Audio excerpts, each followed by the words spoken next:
Photo. No. Hi. Okay.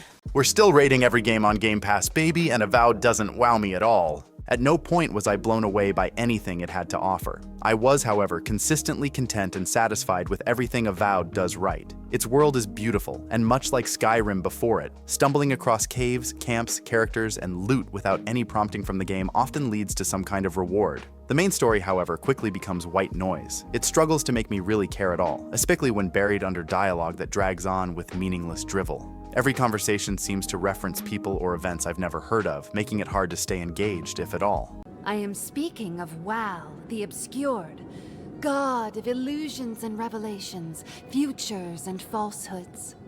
They often talk in riddles. What the hell are you talking about? Who are you talking to? At one point, I spoke to a random guy who said something like, "This is my statue of the High Queen Sybil Bibbly. You've met her, haven't you? Do you think it looks like her?" Dude, I've never seen this woman in my life.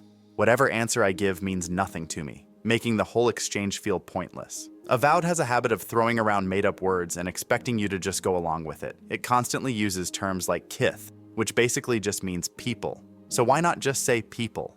Even basic merchants feel the need to blather on with their take on whatever's happening before showing you what fruits they have for sale. This kind of dialogue became increasingly frustrating, and unfortunately, it remains consistently irritating throughout. Eventually, I just started skipping through it or ignoring it entirely. Thankfully, combat is Avowed's saving grace. With a choice of magic, guns, bows, swords, or a mix of everything, fights stay fresh as long as you switch up your playstyle. While there's not much variety in weapons beyond incremental upgrades, you'll occasionally come across one with a special ability. Though more often than not, my current weapon was already better. Combat is fast-paced, with dodging and sliding around being essential, as enemies can be surprisingly unforgiving at times. This is probably Obsidian's most streamlined RPG yet. They've trimmed a lot of the fat that can make a game feel cumbersome.